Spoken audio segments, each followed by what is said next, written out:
El tema de la confianza, una vez más, es el que está sobre la mesa en la economía mundial en estos momentos. Y es que muchos inversionistas no están confiando en España, por eso sube el costo de su financiamiento. Y sucede lo mismo en Argentina tras los anuncios que ya hemos analizado de la presidenta Cristina Fernández.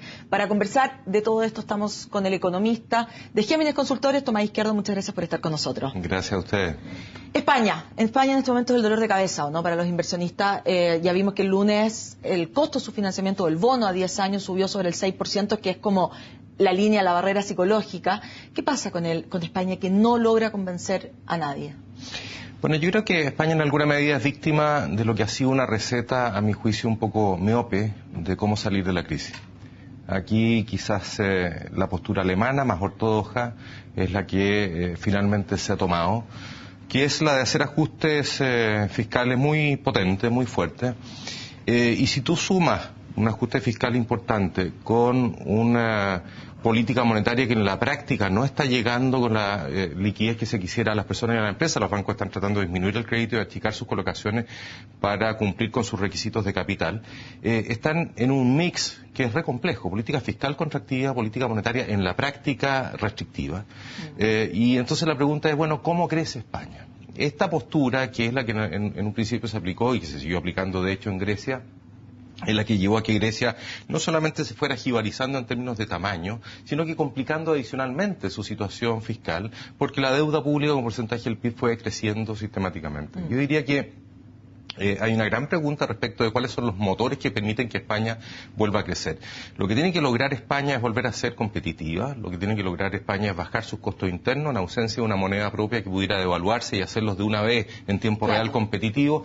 Tienen que hacer estos ajustes recesivos que son muy costosos políticamente, socialmente, y España está exactamente en la mitad de este paso, te fijas, por el desierto, que es muy complejo, y lo que vamos a seguir viendo es, una incertidumbre en los mercados entre si creen que es capaz España de hacer todos estos ajustes, tanto en materia fiscal, cierto, que son importantes, como en materia de competitividad, para volver a potenciar su crecimiento. Y cuando uno ve las tasas de interés, efectivamente, cuando se acerca el bono a 10 años al 6% o por sobre el 6%, uno ya entiende que los mercados están descontando que el riesgo se incrementa, cierto, y que por lo tanto la percepción de que España no va a ser capaz de salir bien también aumenta. Aumenta, claro. Pero usted decía que se está imponiendo un poco la visión alemana en cuanto a la austeridad y esta política más ortodoxa.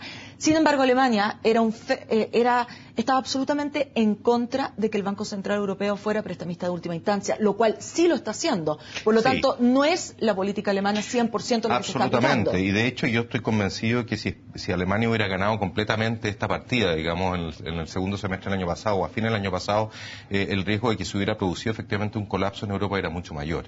El cambio en el enfoque en el Banco Central Europeo, la llegada de Mario Draghi ahí fue fundamental.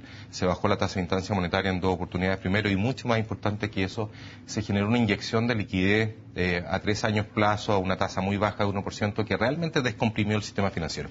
Yo diría que hay un antes y un después de estas medidas del Banco Central Europeo, claro. Y en eso tú tienes toda la razón. Ahí hubo una capacidad, cierto, política de aquellos gobiernos que estaban presionando al Banco Central Europeo porque tomaron un rol de prestamista de última instancia, que finalmente se materializó en estos hechos. Sin embargo, si tú piensas, hecho eso, van a seguir reapareciendo tensiones y desconfianza en los mercados por lo que estábamos diciendo, porque este es un proceso de resultado incierto, ¿no?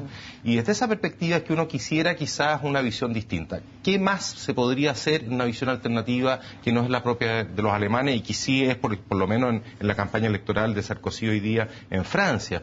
Bueno, que el Banco Central Europeo vaya aún más allá. Y ahí hay que sea opciones. Más como fue la Reserva Federal en Estados Unidos. Es que mira, lo más penoso de esto es que si uno saca la cuenta, si es que el Banco Central Europeo hubiera actuado minuto uno, no tenía la capacidad de hacerlo, porque no tenía la autonomía para hacerlo, como lo hizo la FED en Estados Unidos, los costos para el propio Banco Central Europeo habrían sido mucho menores que los que están siendo. ¿Te fijas? Porque se ha visto finalmente forzado a comprar una cantidad de deuda de países periféricos enorme y con una posibilidad, cierto, ahí de no recuperar una parte importante de ese capital también significativa. Si es que en un principio se hubiera mostrado un Banco Central Europeo completamente decidido a frenar estas corridas y estos temores contra los países, probablemente parte del problema no se hubiera dado y estaríamos más concentrados, cierto, en la parte real, en los fundamentos de la economía y no tanto en este problema de escalamiento en la sensación de riesgo y en este problema fiscal financiero que finalmente termina contaminando a toda Europa. Si es que el Banco Central Europeo fuera más allá, bajara, por ejemplo, la tasa de interés a niveles del 0,25, entre 0 y 0,25, como está Estados Unidos. ¿Cuál sería el efecto más directo de eso? Lo primero es que el euro tendría una depreciación importante. Eso obviamente aumenta la competitividad de las exportaciones europeas. Ayuda a Alemania, finalmente. Ayuda a Alemania en definitiva, te fijas, y ayuda a todos los demás. Cuando tú tienes una demanda interna dentro de la eurozona muy deprimida, bueno, la opción está en el resto del mundo, en la economía emergente, que sí están creciendo. Demos la posibilidad de que los españoles no solamente tienen cierto como oferta turismo y aceite de oliva, tienen también una industria bastante potente. Démosle la posibilidad a los españoles que compitan en mejores condiciones. Y por último, que esa industria del turismo también esté mucho más utilizada por el resto del mundo, porque España se nos abarata por la vía, cierto, de un euro más débil. Además, tener una política monetaria más expansiva significa generar alguna, y esto es lo que los alemanes no pueden ni siquiera pensarlo, alguna inflación algo mayor en las economías grandes, en Alemania y en Francia, y no en las periféricas, porque están en recesión y con tasa de desempleo muy alto, y ayudar entonces a ajustar este equilibrio en el tipo de cambio real. Bueno, ahí entran para Alemania las razones históricas, ¿no es cierto?, de su aversión a la inflación. Obvio, el trauma de la hiperinflación. Absolutamente. Sí. Pero España en este momento también está con otro problema, específicamente una empresa de España. La presidenta argentina, Cristina Fernández, ya anunció que va a nacionalizar, ¿no es cierto?, y expropiar YPF. ¿Cómo ve usted, cuáles son las señales que usted está viendo y cómo cree que esto puede afectar tanto a las relaciones españolas-argentinas como eventualmente al resto de la industria? A ver, yo creo que esto hay que contextualizarlo.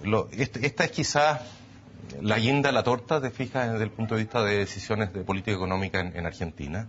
Argentina viene ya por muchos años, en mi impresión, por un camino muy errado en materia de decisiones de política económica. Bueno, de hecho fue el ejemplo cuando se hablaba de Grecia. Bueno, claro. Pues imagínate que Argentina primero hizo el default, después le echó mano a la reserva del Banco Central. Y eso significó la salida del presidente del Banco Central en su momento, de Martín Redrado, hace, no sé, unos años atrás. Después ha seguido usando la reserva del Banco Central. Le echó mano a los fondos de pensiones. ¿Qué explica esto? Argentina ha estado viviendo una mentira, entre comillas. Ha falseado sus cifras, ha tenido un crecimiento del gasto público enorme, ha tenido unas presiones inflacionarias muy fuertes no reconocidas, una inflación de verdad de entre 20 y 30%, la oficial es del 9%, y ha podido darse, entre comillas, estos gustos porque ha tenido condiciones favorables. No ha pagado deuda externa porque está fuera de los mercados financieros internacionales, hizo un default y no pagó más, ¿cierto? Y ha tenido un precio de sus principales productos de exportación, en particular la soya, ¿cierto?, muy bueno, y eso le dejó esta ventana para hacer políticas bastante populistas. Pero en algún momento los recursos se acaban. Lo que pasa hoy día con YPF Repsol es la consecuencia de la fijación de tarifas en el sector energético desde hace muchos años.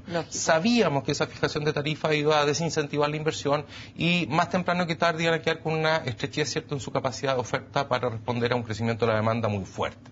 Bueno, eso está pasando hoy día y otra vez más se acude a una medida heterodoxa y desesperada. ¿Te fijas? Bueno, entonces si estos señores no invirtieron lo suficiente, nos vamos a tomar la empresa y vamos a tomar nosotros el control y nosotros vamos a invertir.